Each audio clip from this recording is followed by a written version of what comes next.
welcome. We're here today. It's May 28th, 2021, and we're here in New Orleans at the home of David Beriss. I'm David Sutton, and this is one in a series of interviews on the development, history, and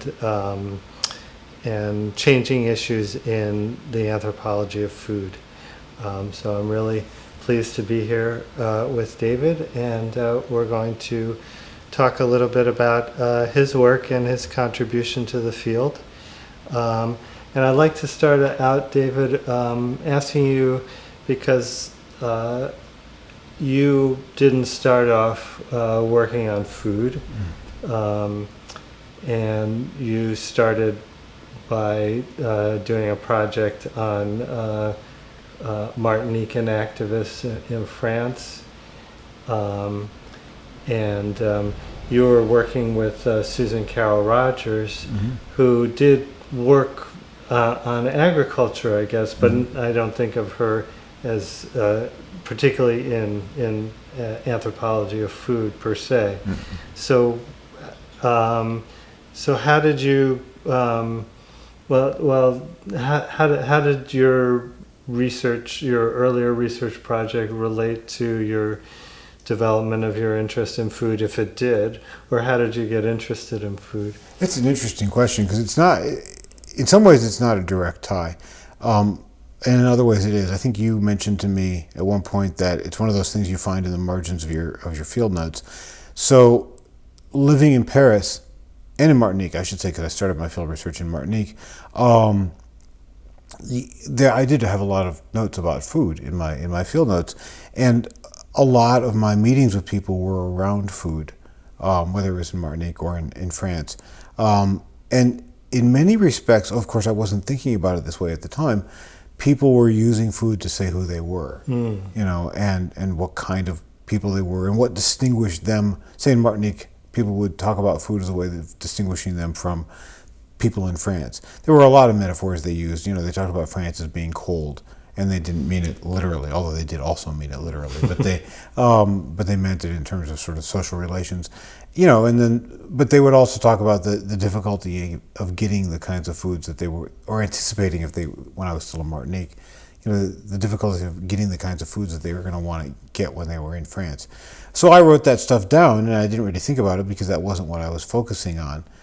And of course, food is also very prominent in French society and culture, and they talk about it all the time. And so there isn't a direct link, though. I hadn't intended to study food. In retrospect, though, since what I was looking at is I was looking at questions of ethnicity. So how do people, or why, first of all, how and why do people decide to organize around ideas of identity and ethnicity, especially in France, where it's not, or historically has not been, a legitimate form or set of ideas around which to organize. And one of the things that's happened since I was there, right when I was finishing my field work, I guess, 88, 89, for my dissertation, they had the bicentennial of the French Revolution, and they had their very first Islamic scarf scandal, in which a Martinican principal of a school tossed out 3 young girls, like 12, 13-year-old girls, for wearing headscarves in school. And that debate, of course, has not ended all these decades later. But along with that debate has arisen debates around food and immigration. So, and not just, of course, in France, but all over Europe, around halal meat. It turns out a lot of the meat that you get in grocery stores in France, whether it's labeled this way or not, is halal, because it's just easier for industrial meat manufacturers to just manufacture all their meat that way. They can sell to all the markets. Don't tell the prejudiced French people that, because it'll make them upset, because they think the magic will ruin their food. At one point, this got tied up in the debate around fast food. So you're familiar, of course, with Jose Bové knocking down the McDonald's in Millau. So McDonald's, of course, is the symbol of, for the French, the malbouffe, right? The bad food that you shouldn't be eating. And so when he knocked that down, although he wasn't actually attacking malbouffe, he was attacking tariffs, but never mind.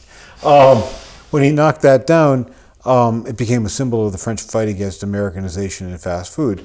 So fast forward 10, 15 years, and Quick Burger, which is a French hamburger chain very much like McDonald's, decided that they would serve only halal burgers at, I think it was their stores in Lille or one neighborhood of Lille, the other side of France from where Beauvais was, but never mind that. And that meant no more bacon cheeseburgers, right? Because bacon.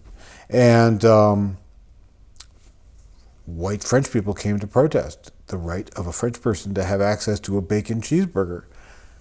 This, of course, is a huge contradiction. Although it turns out, from what I've read, France is the country in Europe that either has the most McDonald's per capita or they have the most volume of sales. Really? Yeah, it's really popular in France.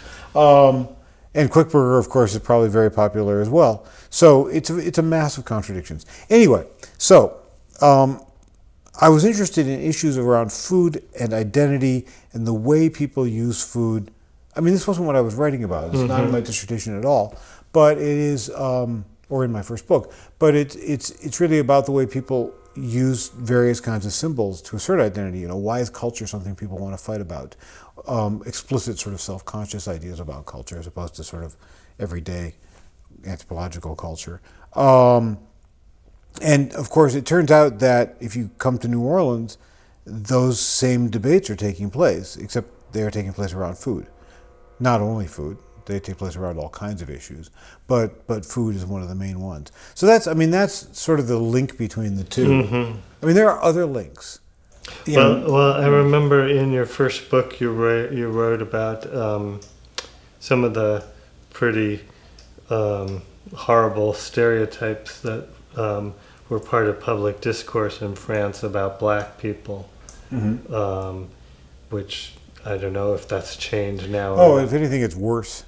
But did that extend to the food of the other at that point, or was that not something? So that's interesting. I don't know that it extends to Martinicans and Guadeloupans per se. I don't know that non-Martinican and Guadeloupean French people. It's hard to speak about this because Martinicans and Guadeloupans are, of course, French people, and have been for several hundred years. I mean, they're not technically immigrants; they're French citizens. But I don't know that non-Martinican and Guadeloupans have a strong sense of what their food is. That said, there is certainly a lot of prejudice focused on the food of North Africans and Sub-Saharan Africans. Everything from the stereotype of a Muslim supposedly slaughtering a lamb in the bathtub of their apartment building, which may or may not actually happen, but it focuses the attention of prejudiced people a great deal. To the strange foods that they supposedly eat. It's interesting, of course, to think about the fact that there's on one hand the prejudice against the food, which is the same stereotypes you see everywhere. It smells bad, it's messy, whatever. Versus the reality, which of course is that everybody eats those foods, right? I mean, couscous is French food, right? It's like Indian food in England, or there is not a public festival or demonstration in which there isn't somebody cooking merguez, which is a North African sausage. Delicious too, I might add. But when you're at a demonstration, you're not eating foreign food; you're eating demonstration food. Right. And so there's a kind of contradiction there, and you see it. I mean, again, you see it all over Europe, and it goes back. Ruth Mandel writes about it in her book about Berlin. Where they talk about both Turkish foods, and then she relates that back to stereotypes about Jewish foods. You see it in Italy, where they've had, this has happened in France too, where you have, mayors who will say, in our medieval center of our town, like Bologna or someplace, we won't allow any more kebab shops to open because they're not authentic. Right. Quick Burger would be okay though. Yeah. So that kind of stuff happens everywhere. But I don't know that the stereotypes are necessarily as unsubtle as they were when I was there, but they still draw on them in ways that seem kind of shocking from an American perspective. And of course, America is not free of that stuff either. Sure. So the fact that we're shocked by theirs suggests that they, have a slightly different perspective, I guess. So was it moving to New Orleans then? Yeah, so in New Orleans, what happened was a couple things. I got here, and my department really wanted me to do some locally focused research. And I was initially going to do healthcare for the homeless because that's where I had been working before I came back to academia. I want to be careful about how I say this because I don't want to sound like a terrible person. But there is a good healthcare for the homeless program here, and it's an interesting thing to study. But when I told my colleagues that I was starting to reach out to people in that area, they were like, yeah, that sounds interesting, but they didn't sound very enthusiastic. And then one day, I'm looking at the Times-Picayune, the local newspaper, and on the front page, they have a kinship chart.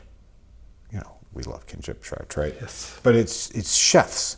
So at the very top of it was Paul Prudhomme from Commander's Palace and Cape Paul's, Emeril Lagasse, who you've heard of, you know, the TV chef from Commander's Palace as well as all of his other restaurants, and Jamie Shannon, who has since passed away. Well, so has Paul Prudhomme, but in any case, and then they had begat all these other chefs. They were like 3 generations worth of chefs, and where they were, many in restaurants around town, but some of them elsewhere.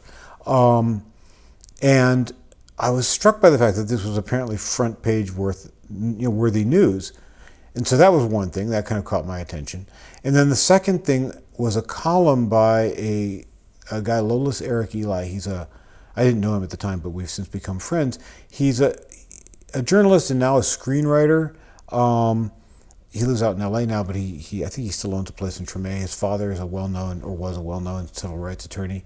Lolis had written a column in the paper in which he asserted that Creole food, or Louisiana food, anywhere in the United States outside of Louisiana is generally terrible. And he said, we really ought to create a certificate and require that anybody who wants to claim they're cooking Creole or Cajun food has to have this certificate, or they can't claim they're cooking it. You know, like Neapolitan pizza. And I thought he was joking, because it seems kind of like a funny idea. Then I subsequently met Lolis, and it turns out he wasn't joking at all. And other people thought that was a good idea too. And I thought, well, people are really invested in food here. You know, this is like important to them. So that seemed like a good thing to study.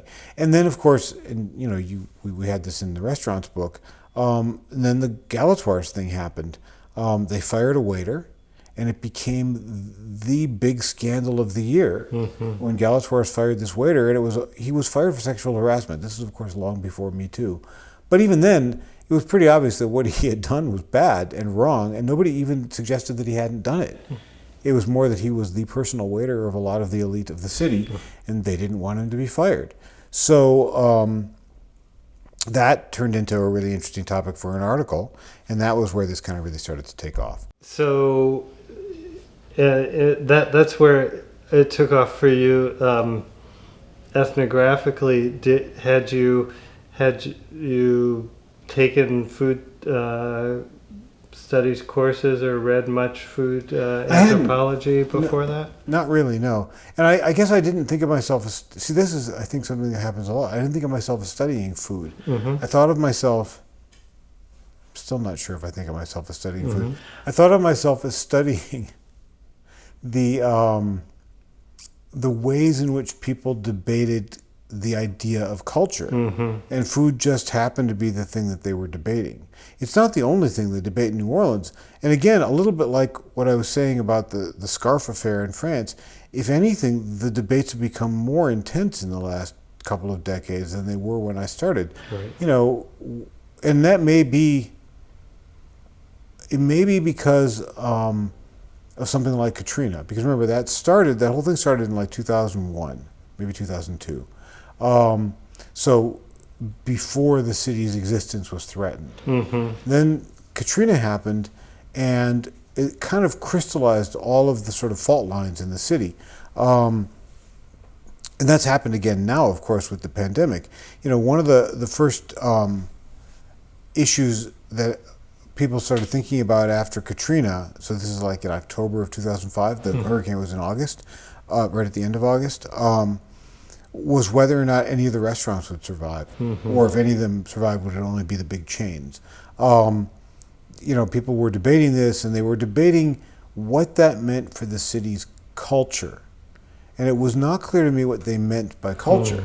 And that's what I thought was really interesting, because on one hand, it seems like they meant something that is attractive to tourists and to sort of the public culture of the city. We're a place, what is it they say? You come to hear the music and you leave talking about dinner. So food is this kind of explicit calling card for the city. On the other hand, what they were talking about being afraid of losing were the neighborhood restaurants, where if you think about Sidney Mintz's definition of a cuisine as being rooted in the foods of an area, but then also in the discourse about the foods of an area. In New Orleans, you have, or had, I don't know if we still have, people cooking at home, dishes that they are likely to encounter in restaurants, and the same people, therefore, are very knowledgeable about what they're eating when they go. They can go to the fanciest restaurant in town and get gumbo, and then ask themselves, "Is this as good as Grandma's gumbo?" Whereas to go back to France, I used to, even before I was doing field work there, when I was like a college student in France, I would walk around and look at restaurant menus on the restaurants and be fascinated by them, and want to go in and eat. Not that I could ever afford to. And I'd be with French friends and I'd ask them what things were, and they would often say they had no idea.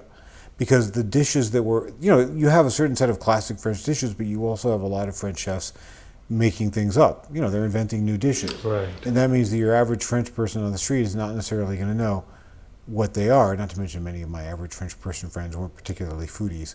So they weren't, in fact, being a foodie wasn't really a thing. So, their guess was just a guess as to what the dish might be. Whereas here in New Orleans, they really had very strong opinions about what they could eat in restaurants.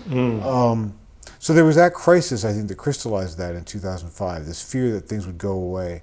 And when they started to come back, there was a very self-conscious sort of discourse around the city's culture, and around who could represent it and how and what it meant to talk about it. I mean, there was an incident that occurred, which has been memorialized in the television series Treme.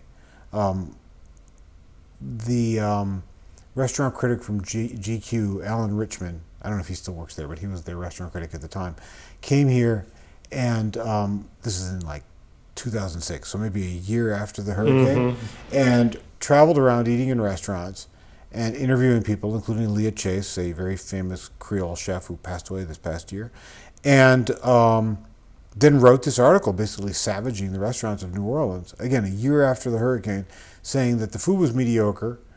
It had always been mediocre, in his opinion. There was no such thing as Creole food or Creole people, and the whole thing was just terrible. You're better off eating in New York or some Paris, Montreal, wherever, not here. Of course, people reacted badly. And he actually played himself in the show Treme. And a woman who plays a restaurateur from New Orleans, but who in the show is working in New York at the time, goes up to him and throws a cocktail in his face, as a reaction to that. But the reactions on, say, blogs at the time were things you can't, print in a family newspaper, as it were. It was just interesting, though, because he was clearly not an authorized person to speak about New Orleans food.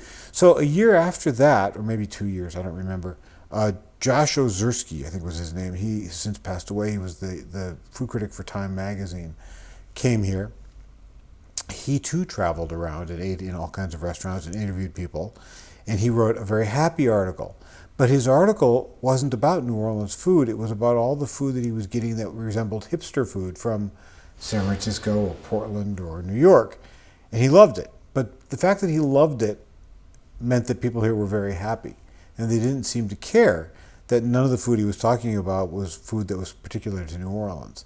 So that also really caught my attention, because it occurred to me that on one hand, there's this debate about what's authentic and who can be an authorized representative of it.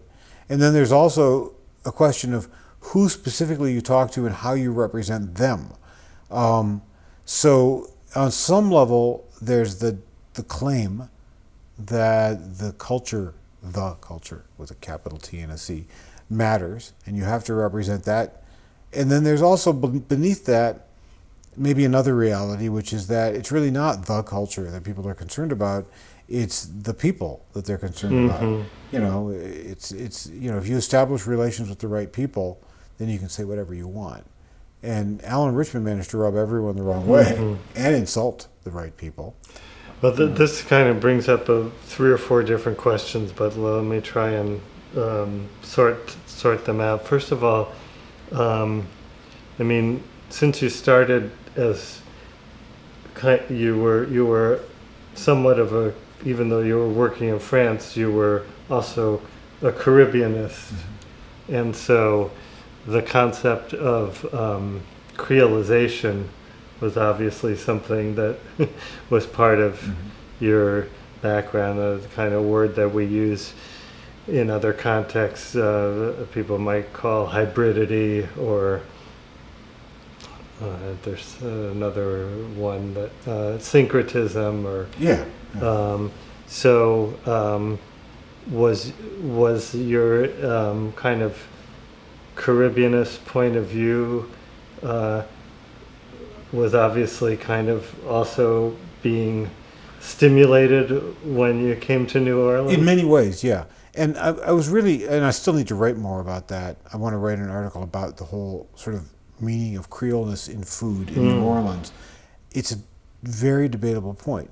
I mean, broadly speaking, a lot of Americans get confused about Creole versus Cajun. And they're not the same thing. The distinctions aren't as sharp as they used to be.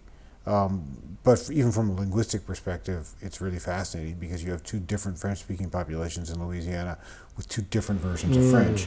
And, they're right next to each other, but they're not the same. There are racial issues around them, but those are less sharply drawn than a lot of people think. So what's interesting, though, is that there has been a fight for years around who can claim the name Creole.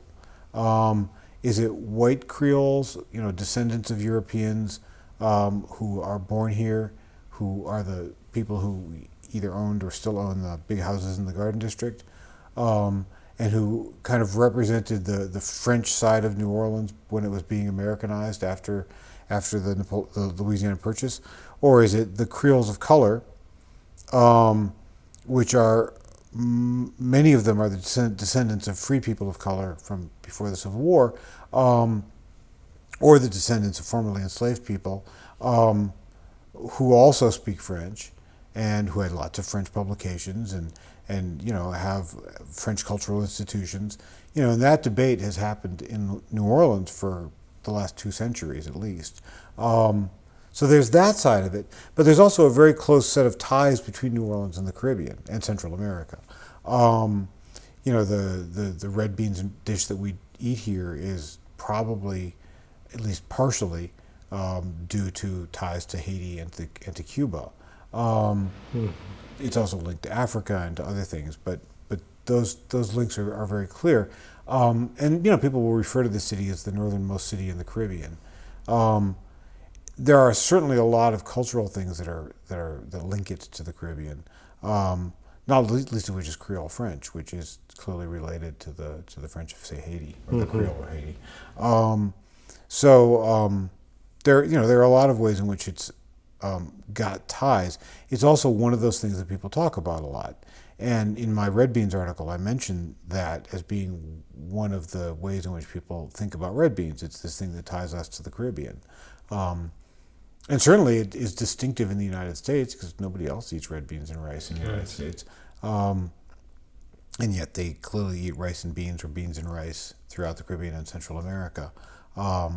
So it's definitely a Caribbean place.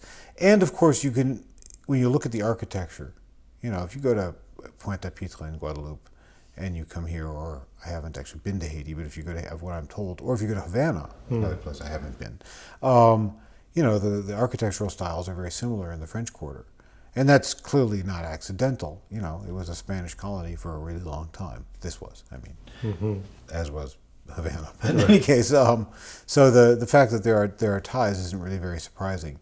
It's also fun when I teach the anthropology of the Caribbean. It's striking to me how surprised the students are by the historical parallels. We talk about the slave trade, we talk about the plantation systems, we talk about the foods and language, and they get all kind of wide-eyed, like we had no idea. I'm always stunned by the fact that they're stunned, because I would think that they would be taught about this stuff in high school or something. Apparently, they're not. So it's fun to teach them because they get really into it. That does strike me as being something that is perhaps. I mean, people talk about it all the time, but I'm not sure they fully understand it, because there's also. I mean, this is true in the Caribbean too. There's a debate about what Creole means, right? The Prices have written about this a while back, and of course so have Sidney Mintz and so have others. Is Creole a category that's sort of fixed? That's a Creole, that's a black person, that's a European. They're these specific categories, or is it a way of being in the world that involves constantly, hybridizing, constantly making things new, constantly adapting? Obviously, it can be all those things. It just depends on who's talking about it, right? And I think that that's part of the debate here in New Orleans, too. Although I don't think as many people think of it in that sense, the sense of constant adaptation and change. And that always surprises me. I mean, I've told you about, people kind of ranting about wanting to claim a certain culinary heritage as being theirs and not anybody else's. And in a city that is a self-consciously Creole city, not to mention a port city, where people and things and foods and all kinds of stuff has been imported forever, to claim that there's one heritage is weird. Right. I don't think you would do that in New York. No. Or San Francisco. So why would we do it here? And yet, there it is. Right. Well, I do want to come back to that idea, but let me ask you something else first, about maybe some of the, some of the overlaps I see from your earlier work to your work in New Orleans is your interest in popular culture.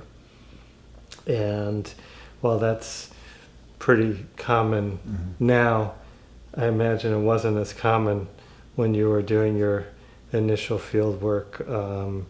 And so maybe you want to comment on that, but I also just wanted to ask, because I feel like you're raising questions with some of the things you said about what people in anthropology called the politics of representation. And you've said to me on other occasions about that you're not trying to tell other people's stories because they're quite capable of telling their own stories, but you're trying to get at their worldview. Yeah, I mean, so I'm trying to get at why certain stories make sense to people. And I am not. We as anthropologists are not the judges and juries of what's authentic and correct. That's up to people to figure out for themselves, right? What we can do is figure out why some things stick, or I was going to say, or are stuck. Because obviously there are dominant discourses that say this is the way you need to think about things, and then there are counter discourses, people pushing back, saying no, we're going to think about this differently. We're going to attempt to undermine the dominant discourse. So again, and I keep coming back to this, if you think about it in terms of how we did the restaurants book, you and I kind of divided that up so that you were looking at the sort of interior issues inside of restaurants, how they run, the sensual atmosphere, and I was looking at all the stuff having to do with sort of what they represent. How does a restaurant come to represent a city or a community or a culture or a country? Because clearly both those things are very important. That's why they are total social institutions, right? And the popular culture side of that for restaurants and for food is this sense, which I think again has become increasingly important, that there's something at stake in being able to tell stories and be able to make claims about about what your cuisine is. Or again, if you think about it, other people have worked on this. Richard Wilk in particular has written quite a lot about that in the Caribbean. And a lot of the stuff that he talks about is very similar to New Orleans. And, and there are many others who have looked at that kind of thing as well. But so that's why I'm interested in popular culture is in this particular instance. One of the areas that really struck me when I was looking at restaurants in popular culture was, again, the issue of race. So it's something that's always bothered me, even before I think I was an anthropologist. Why were there sit-ins at lunch counters? Why? Why lunch counters of all the places? Why was that a place that you were willing to go and get beat up to have access to? I mean, it's not even good food, right? But clearly, I mean, if you're willing to get the shit beat out of you to sit there, then it must be important. Right. And it turns out that the reason it's important is because it's a kind of a sign of your ability to be a free person in American society, to be able to consume like everybody else, to walk around and move about without fear, is the right to have access to lunch counters. You may never actually go to one once you have that right, which is fine, but you have the right. And so that, really struck me as important. And when you look across the areas where people have these debates, oftentimes that's the kind of thing that's at stake. What's at stake isn't, whether or not they make good milkshakes. What's at stake is whether or not you have access to them. The other thing, of course, is the representation of particular foods and ethnicities. This gets back to my stuff in France, actually. So, you talked about the prejudices. And I remember a meeting I went to in France. It was a public event around a guy running for re-election for mayor in a suburb of Paris. And he had talked about he was thrilled to be there with this group of Martinicans and Guadeloupans. But he did mention that he felt that they were problematic because they had noisy parties, and he probably said smelly food, although I don't remember that specifically.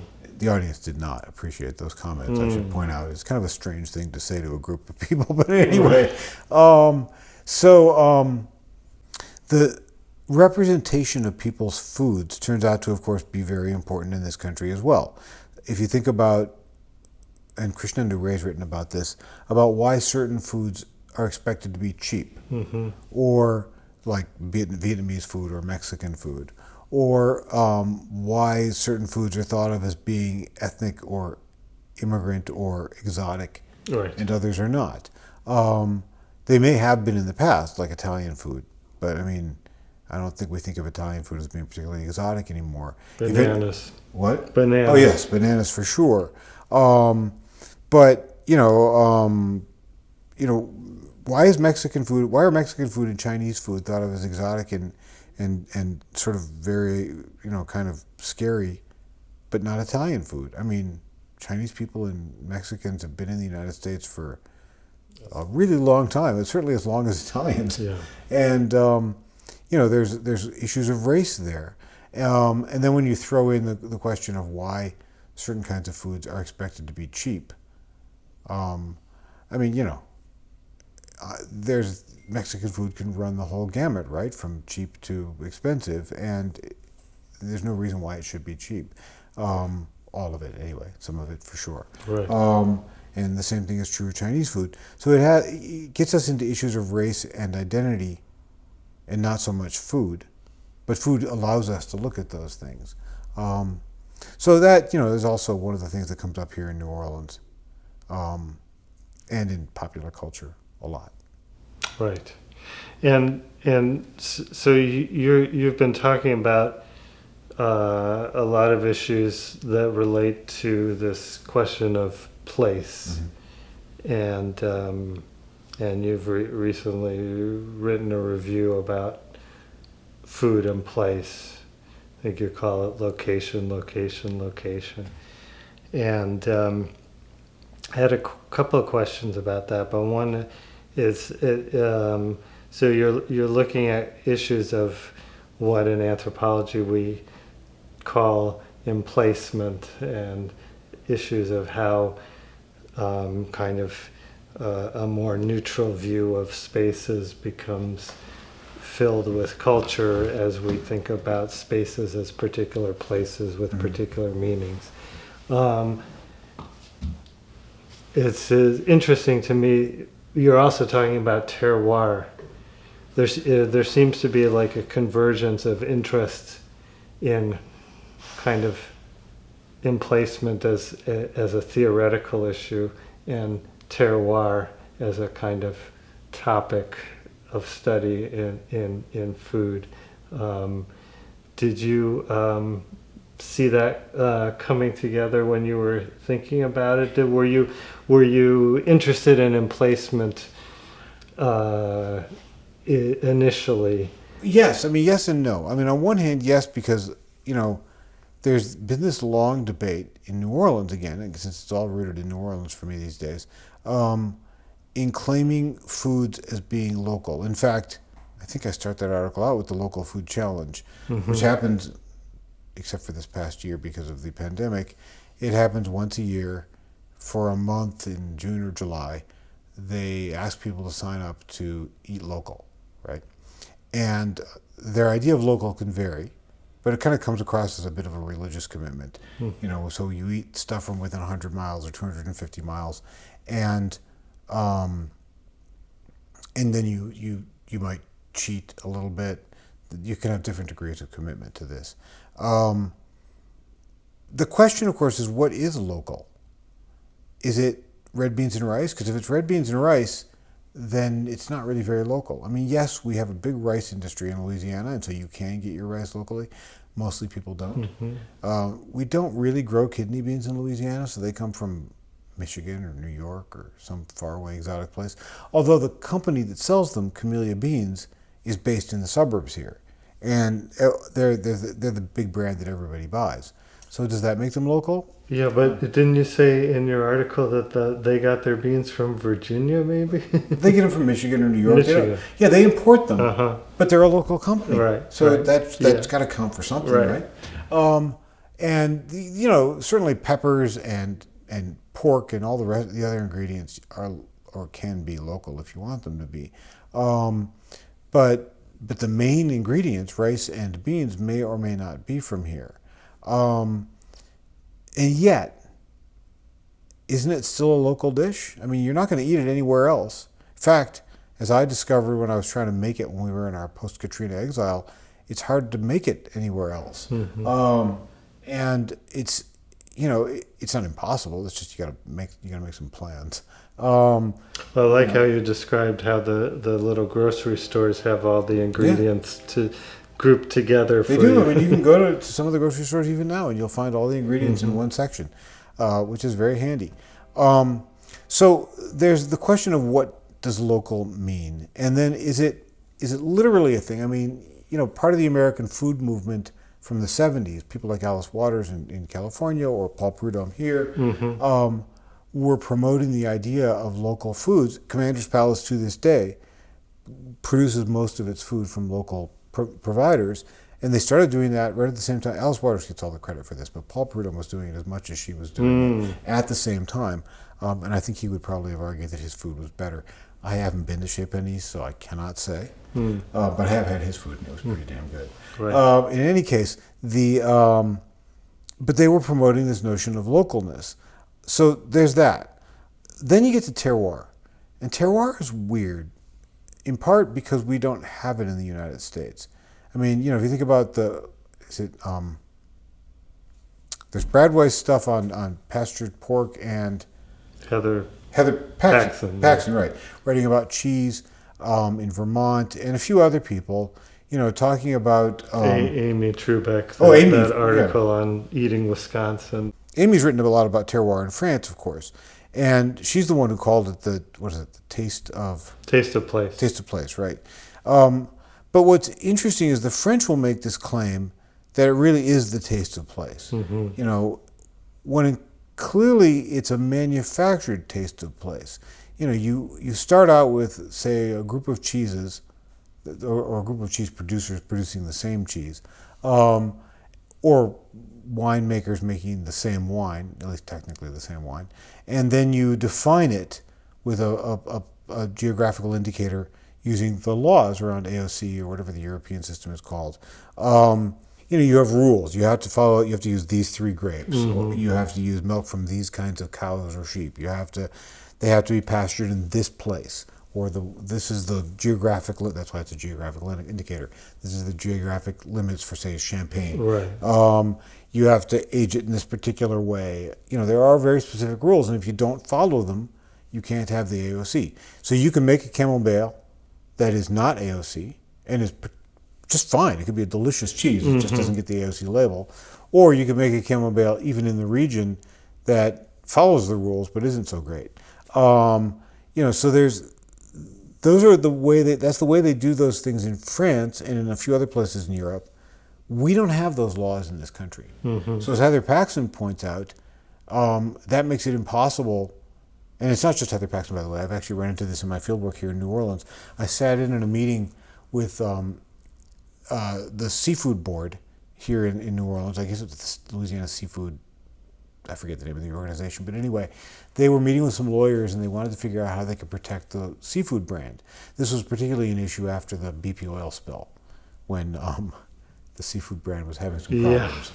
All right, so the issue is, how do we make Louisiana seafood, in a world of cheap seafood produced by slave labor in, say, Southeast Asia or South America, with environmental hazards, how do we make Louisiana seafood desirable? Now, seafood actually could work the way that cheese or wine works, because, Gulf shrimp is Gulf shrimp. But it's Gulf shrimp. It's not shrimp from Vietnam or something. It's shrimp from here. So is there a way we could make that kind of like an AOC? That's what they were trying to figure out. The problem is we don't have any laws that allow them to do that. And so it's really just a matter of marketing. And there's nobody who's going to, enforce the rules. And that's come up in my research more recently, but we can talk about that later. In any case, but with cheese, for instance, one of the things that Heather Paxson points out is that, if you and I, say we're neighboring farmers in Vermont and we're both producing cheese, well, Sutton cheese and Beriss cheese, even if they are the same cheese, I don't want Beriss cheese to be Sutton cheese, because I want people to not think that my cheese is the same as yours, because they just might buy yours instead of mine. That's no good. So I don't, I'm going to try and distinguish my cheese from yours in some way. And whereas if we're both making Camembert in Normandy, we want our cheeses to be pretty much identical, because we want to show that we're following the rules. That can be a straitjacket, by the way. Who's the person who writes about bergamot? There's a linguistic anthropologist who writes about bergamot, but she's written an article in which she talks about the salami makers in bergamot, and you have family salami makers who want to diverge from the rules and innovate. They've done that forever, but they can't. Or there's a famous article about lardo in Colorado. I can remember the food. Alison Leach. Thank you. Where they run into the problem of, they manage with the help of slow food to get their lardo, to have a geographic indicator, but then they feel like they've been straitjacketed into making the same lardo over and over and over again, and they don't want to do that. So it's a really interesting problem. In any case, so I thought that was really fascinating, this notion that it's not clear what is local. And then let me go a little further, because this is the thing that I think it gets me back to New Orleans in some ways, is that people begin to kind of worship the local as somehow being better. And the question is, what does better mean? Is it better because it's better for you health-wise than eating a non-local food? I'm just going to call it non-local because that could mean any number of things, right? Is it better because it's better for the environment and more sustainable? Is it better business? What is better? Is it better because when I go to the farmer's market, I can exchange with other people, not just buying and selling things, but in a kind of social level? Which I do, in fact, do at the farmer's market. So I like that. It's hard to say, because it could mean any number of those things. It could also, not mean any of them. And, so that's kind of what that whole thing is about. Yeah. But so that raises another interesting issue to me, which is when you write about the local, And I think for many anthropologists, this is true. Um, the kind of there's a kind of sense of irony um, in talking about it because of exactly because of the kind of contradictions that you've been identifying, that you have a slightly ironic attitude toward the local. Um, would you disagree? I guess I think I probably would, because on one hand I do sound kind of cynical in that I'm No, not. I don't mean cynical, but I mean maybe gentle irony would be a better characterization. Well, I think that people don't necessarily think very carefully about what it is they're claiming when they're making claims about the local. Um, and I don't know that they all necessarily think through what's at stake. Um, you know, I like Roquefort cheese. I can't get Roquefort cheese unless it comes from France. So, ironically, because of their laws. I can get really good blue cheese, maybe even blue cheese that tastes a lot like Roquefort. Although even that's not local. This kind of blows my mind. There's a cheese from Faribault, Minnesota, which is near where my mother grew up. Um, that is a blue that is, I think, the last time I had it, reminded me of Roquefort. It comes from the caves of Faribault. They actually do have caves there, apparently. I didn't realize that when I was a kid. Oh wow! But you know, on the other hand, look, how local is a cheese from Minnesota in Louisiana? I guess it's a little more local than cheese from France, but not really. I mean, it's still traveling. If you're worried about the environment and transporting things, burning fossil fuels, Minnesota's a long way away from here. I guess if they put it on a canoe and shot it down the Mississippi, that would be cool. But cheese is going to get aged if they do that. In any case, Right. So I don't think people are necessarily thinking these things through as carefully as they should. I was struck by this. So we had a number of years ago the Slow Food Movement's Slow Fish event, which usually happens in Italy, happened here. It was really interesting, and one of the discussions they had was about what they called value chains, which are the ways in which you identify where your food is coming from. And they wanted to have value chains in which everybody in the chain knew each other. In much the same way that in France, after the mad cow scare, people didn't stop eating meat. They just stopped going to the big grocery stores. They would go to their neighborhood butcher, where they assumed, probably correctly, that the butcher knew the farmer from which he was getting the cow, and therefore they could be assured that the chain of custody, as it were, was clean. And, with fish, it turns out you can have much the same thing. At the Slow Fish event, they were like, you should get to know your fisher. And at the time, I had the Garricas, they were a family, they still are a family, at the farmer's market. One of them passed away. So actually, I'm not sure if they're still at the farmer's market, but I had their business card in my pocket at the time. And I'm like, yeah, I know my fishers. They're right here in my pocket. I see them all the time. So that is a very short value chain. But it doesn't have to literally be local. One of the restaurateurs here that I've interviewed for a project I'm working on gets a lot of his fish, most of his fish, locally from fishers right here in the Gulf.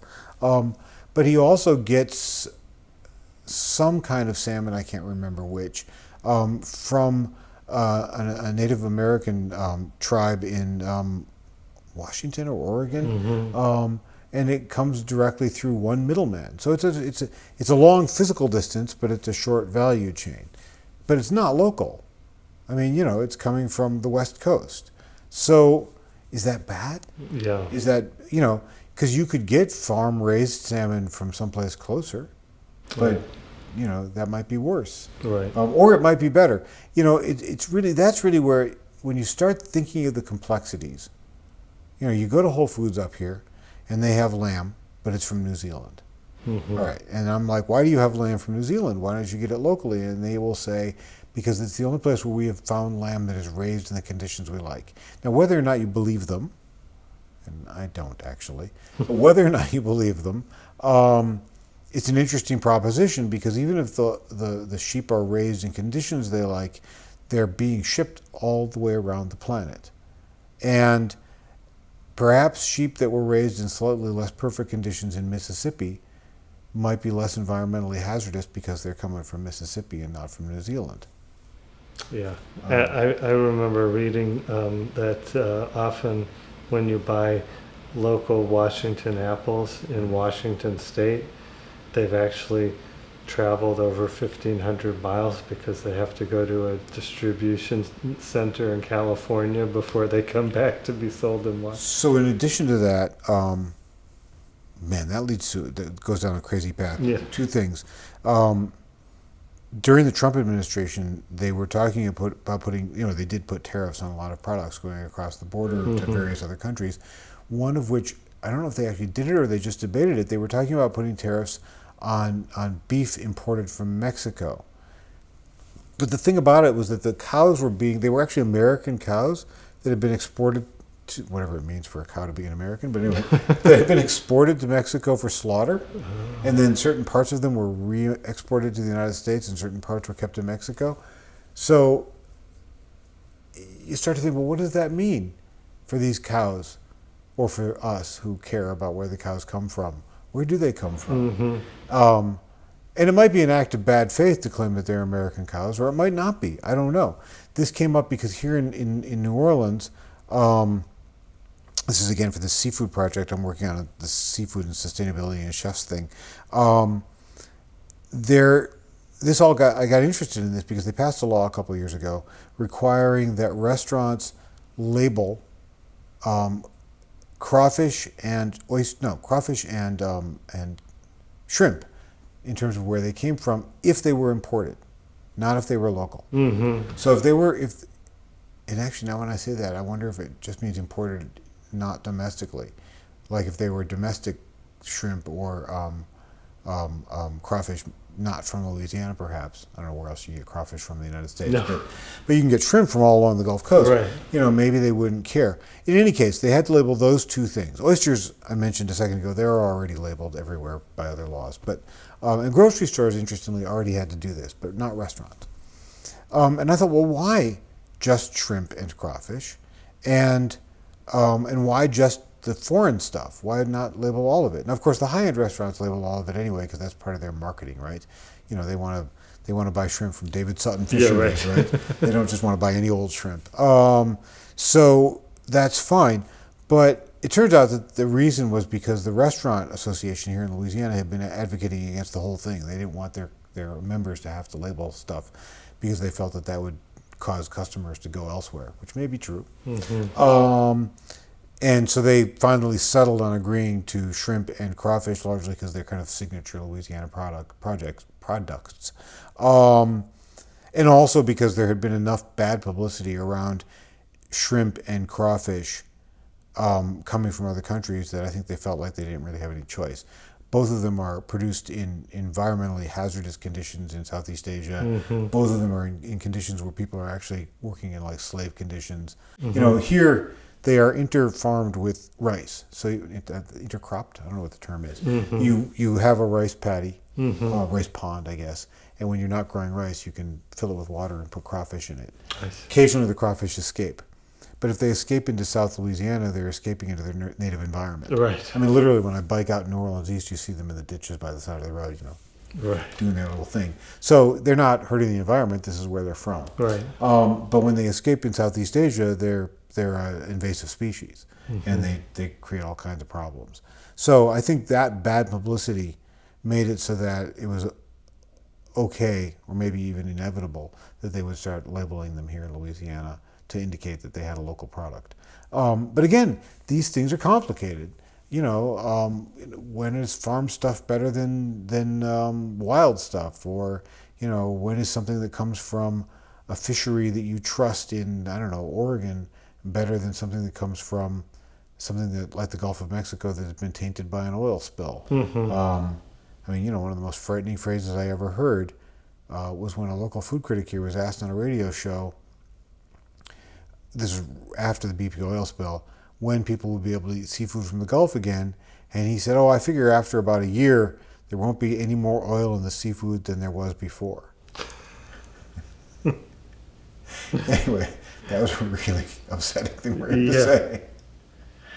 Yeah. Well, I mean, so I feel like one has to have a bit of an ironic perspective to get into some of those contradictions, and I see a kind of parallel in your approach when you were looking at the Galatoire's restaurant scandal, because you were picking up on similar contradictions, and that between the the moral dimensions of this debate about this waiter who was sexually harassing his coworkers, uh, and also the kind of expectations of the Louisiana elite to continuity, but also kind of issues of like when you talk about how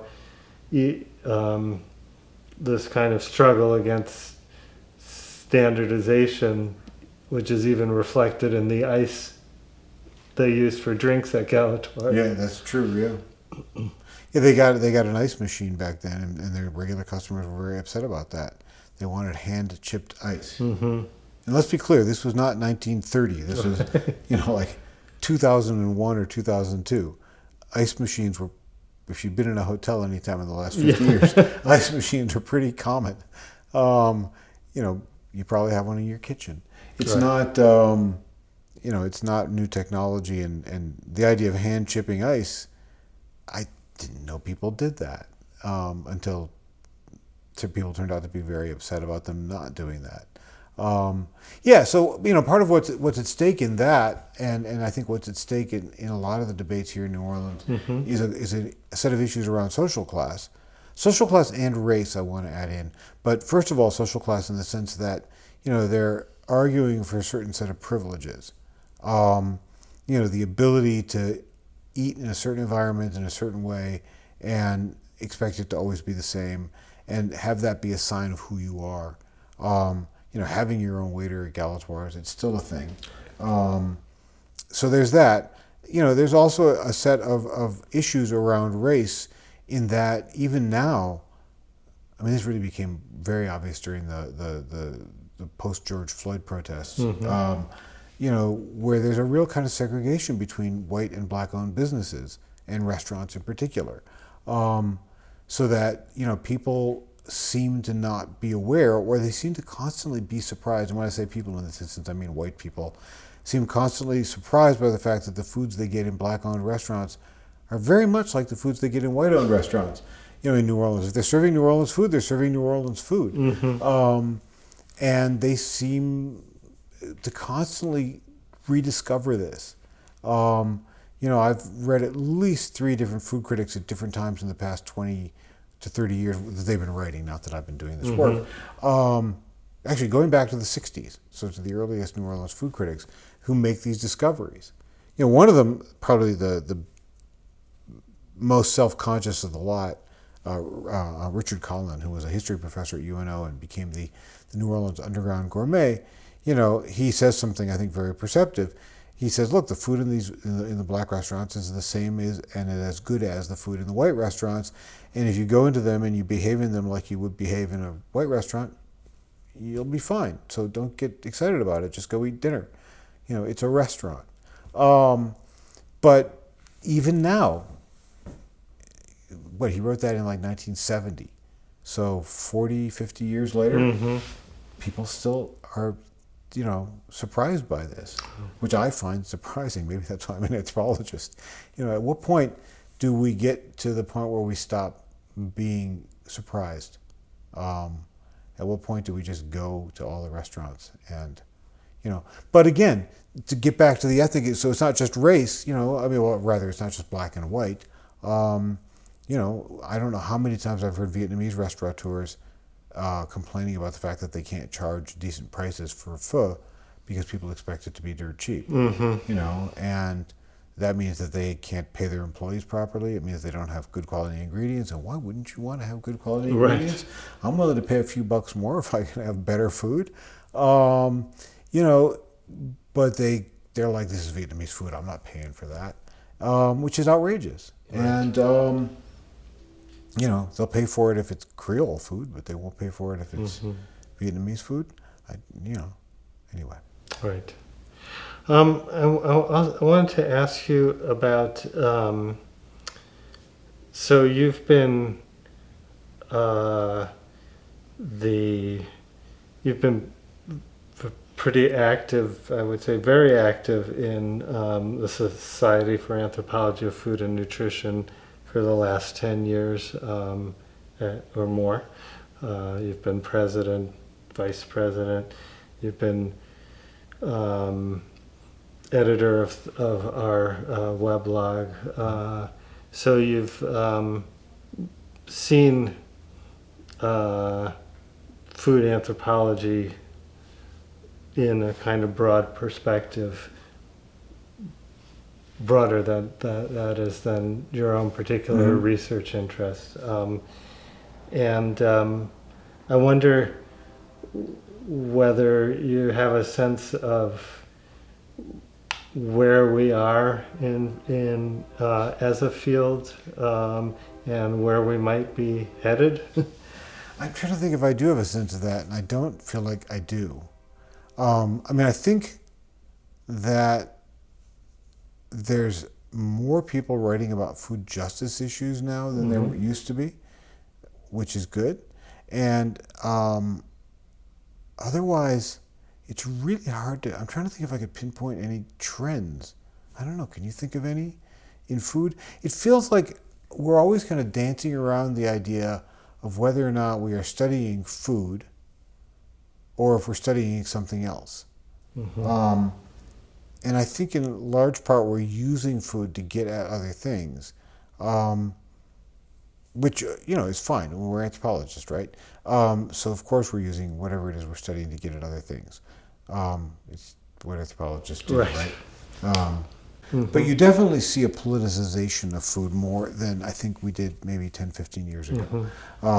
Think about during the early part of the Trump administration when there were a bunch of protests at restaurants. People following the Trump administration, people into restaurants and then shouting at them, which people claimed was like the height of incivility. And of course, if you look at the history of restaurants, starting with the civil rights movement, but not starting with, but as an example, but you can go back further, restaurants have often been the sites of protests. And, and banquets have often been politicized. I think you've written about that. And so it's not at all really surprising that that kind of thing goes on. But I think we're paying more attention to it now. The notion of not just place, but ethnicity in food has become much more, how should I put it, much more important to people. And I'm kind of, here's where I think there's something of an irony. There seem to be a lot of people who are very concerned about who represents which kind of cuisine. So you have debates around cultural appropriation in food. The famous debate between Sean Brock and Michael Twitty over food in Charleston, for instance. Or the debates around who should speak for Southern food through the Southern Foodways Alliance. And this is where I think anthropology has a really interesting contribution to make, because the debates are overtly often about food. Should John T. Edge be the person who represents the Southern Foodways Alliance as a white man talking about foods that are often cooked by or invented by people of color?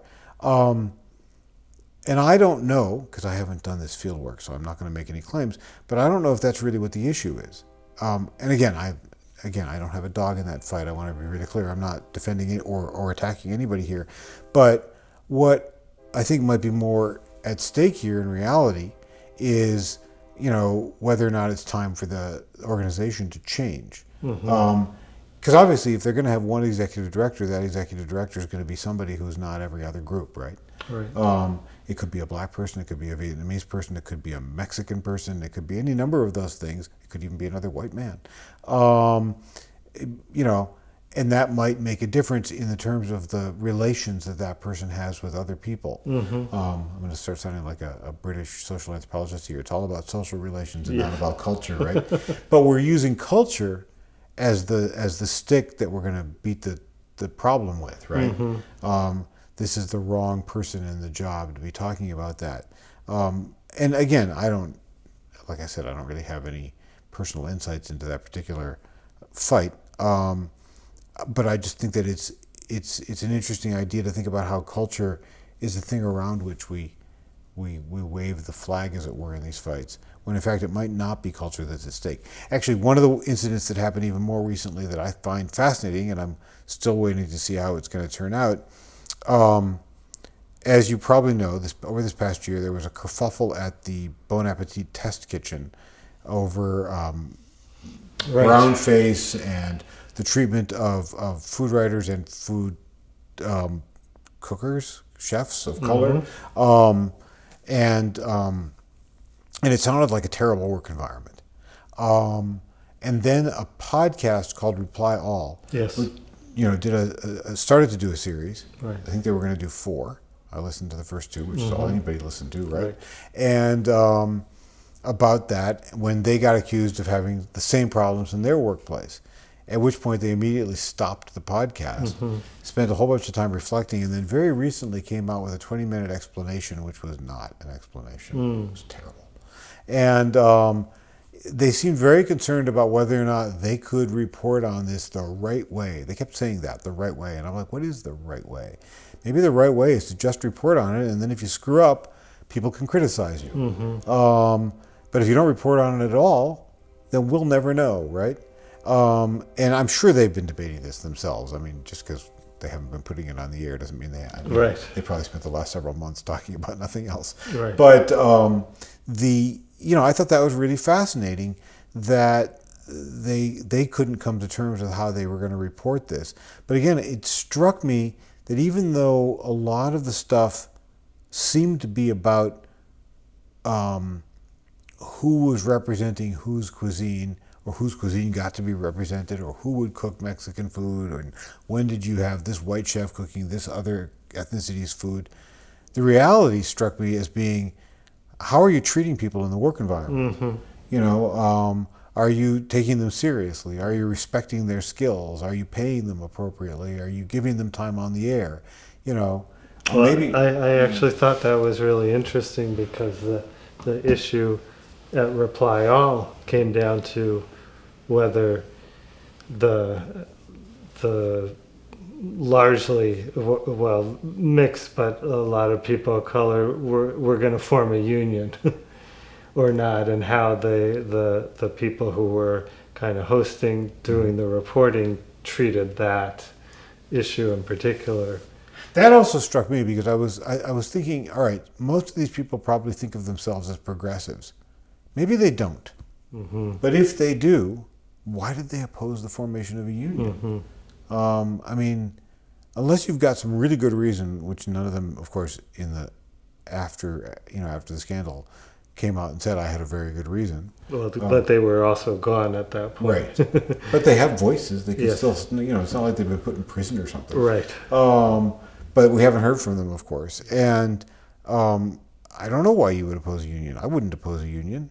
I think that's probably just a priori a bad move. Right. So I don't know. I mean, but that, again, it's this issue of overtly people are talking about culture, the representation of culture, and who can represent it. But beneath that, there's a whole series of issues around equity, in pay, in representation, in power in the organization, that seem to me to be more important. Like if I said to you, all right, you can cook you're a Vietnamese chef and you can cook your Vietnamese food, but I'm still not going to pay you very well. Yeah. And I'm not going to give you let you be responsible for the show in any important way. Right. I think you're still going to be pissed off. Yeah. And you should be. So it's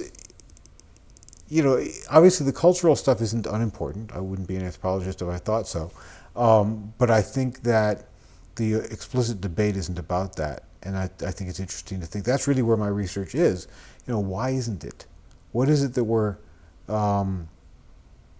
talking about when we're talking about food? Maybe that is a set of symbols. Sometimes, in any case, we're talking about all these other issues. Um, Well, maybe that's a good place to ask you one final question, because I feel the specter of Bourdieu lurking here in your attempt to bring culture and class together. Is that part of your thinking? Oh, absolutely. Yeah, Bourdieu and that approach to anthropology and sociology is very much, very influential for me. Um, and I think that looking at the ways in which people work out social hierarchies um, through, well, food, but other things as well, Hmm. is really, I think, fundamental. Hmm. And I also think it's really interesting to look at the way in which people are unaware of it. Um, I mean, when I teach about it, it's always surprising to me, even though most of my students have at one point or another worked in the restaurant industry, Hmm. how they seem surprised by it. Um, and it's also fun to teach about as a consequence, because you know those. There's a very famous chart Bourdieu has where he's got, like, high cultural capital and high Hmm. economic capital and low of each of these things, and he charts these things out with stuff that the students frankly have no idea about because it's French culture from the Right. 70s. Um, Right. but there are many charts online where people have attempted to apply American culture, and sometimes they work, sometimes they don't. But it's always fun to show them to the students and say, "All right, so what would you put in these categories?" You know, and then they start thinking about how these things work. You know, I remember when I studied in France. This isn't about food. This is about clothing. But for a year I was at Sciences Po, which is this elite French university where the French elite really goes. I mean, and they don't really. I know the French frequently lament the fact that they don't have the children of the working class in there, but then they Hmm. don't really do anything about it. And so they continue to reproduce their elites through these schools, which is why they were founded. I mean, they're really Right. explicit in French history. And I remember seeing how some of them dressed. There was this elite way of dressing. You have to shop at the right stores, and you have to have you have to have a lot of money. And I remember thinking, oh, I would like to dress that way. But then, first of all, I didn't have enough money. But second of all, I don't think that even if you gave me the clothes, that I would pass. Right. I just don't think that I can carry myself that way. And I think, that is a good example of that. I mean, we're professors. We definitely have a high amount of cultural capital. We can invoke Bourdieu Right. and use words like commensality, Right. but we still can't afford to eat in the restaurants. Right. So, Right. yeah, no, that's definitely there. Great. Well, this has been really fascinating, and I've really enjoyed having a chance to dig deeper into these issues with you, and it's been a pleasure doing this in such a distinctive place, New Orleans. We've had the accompaniment of a train through much of the interview. We've been hearing that train going past, or several trains. Probably several, yeah. But thanks so much, David. Well, thanks for coming down. This has been a lot of fun. I'm glad we got to do this. And thank you, Sam, too.